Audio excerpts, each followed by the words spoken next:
Okay, so ito mga ka-video, okay yung ating sukat sa tabas. Bago natin buuin, ipakita ko muna sa inyo ang ating mga sukat sa tabas. Ang lapad nito is 44.5 cm by 65 cm mga ka-video, okay. And then dito sa ating butas dito, ang sukat natin dyan from gitna at dito sa gilid is 17.7 cm para makabilog tayo nito. And then sa ating tweeter horn is 10 by 10 po yung ating ikakabit dito. Sa ating palikod mga ka-video, okay, medyo nakadegrito ng konti, no? Ayan. Okay, ang taas nito mga ka-video, okay, is 65 cm by 34.4 cm. Isang piraso para sa back. And then ito naman yung ating pang side. Ang taas niya 65 cm by 45.4. And then makikita nyo may guhit dito. Okay, pinita natin dito ng table saw para mabalakot natin dito. And then yung sukat natin dito is 7 cm. Bali 2 pieces para sa ating side.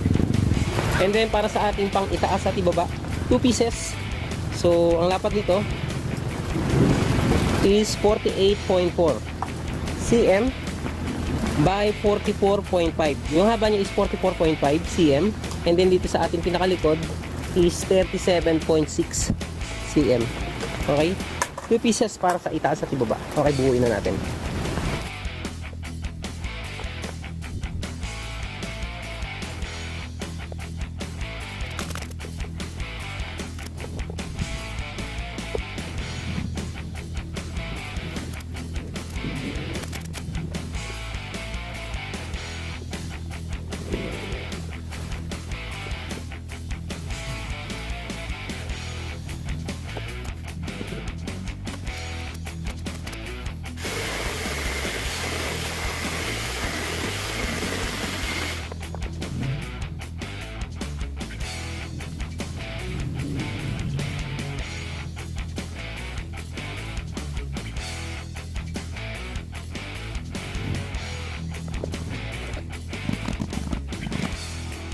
Okay, so ito na yung ating box. Pakita ko muna sa inyo bago natin takpan yung side.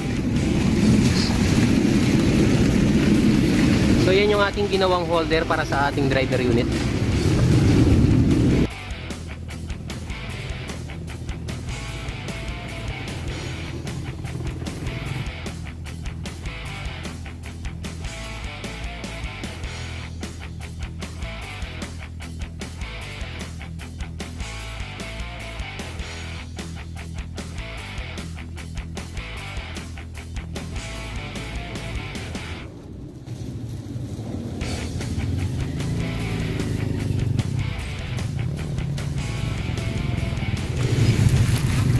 So yan yung magiging forma niya kapag nandyan yung ating driver unit. Kahit iside man natin yung ating box at kahit itihaya natin mga ka-video, okay. So safe na safe yung ating driver unit kasi meron sasalo sa kanyang likod kung tinihaya natin. And then kung isaside naman natin, ayan, salong-salo siya. So yan yung kagandahan kapag merong holder yung ating driver unit, lalo na kung ganyan kalaki yung ating driver unit na ilalagay. Kasi oras na mabagsak yung ating speaker, hindi natin alam kung sumama yung ating driver unit, siguradong mawawala sa line yung ating magnet.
Okay, so ito na yung ating mga box mga kabidyo. Okay, yung ating full range box pang mid-high natin. So ito na mga kabidyo, okay, yung ating finished product at hindi na natin napakita yung ating pagpintura at yung ating pagbuga sa ating box. So abangan nyo na lang yung ating full video dito sa ating full range na ginawa. At abangan nyo rin kung ano yung linya natin dito, kung paano natin nilinyahan yung ating mga speaker. Okay, at saka yung ating pag sound check, i-upload din natin yung ating full video, pati yung ating pag sound check dito sa ating pang mid high natin na D15, kasi meron pa po itong kasamang subwoofer. Pakita ko muna sa inyo saglit yung ating finished product. So dito mga ka-video, okay, mapapansin nyo walang makikitang duktungan ng kahoy or ng marine. Okay,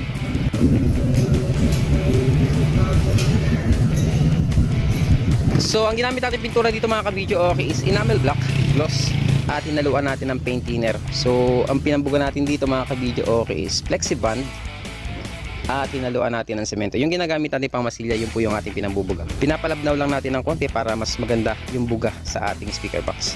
So hanggang dito lang muna mga ka-video, okay. Sana nakatulong yung video natin ngayong araw na to para sa ating mga ka-video, okay, natin dyan na gustong bumuo ng box na kagaya na ginawa natin ngayong araw na to. At sa mga hindi pa po nagpa-follow, subscribe sa ating YouTube channel. Subscribe na po kayo. And notification bell mga ka-video. Okay, idamay na para lagi po kayong updated sa ating mga ginagawang mga video. And paki-like and share nyo na rin po kung nagustuhan nyo. At hanggang dito lang, maraming salamat at hanggang sa muli. And God bless.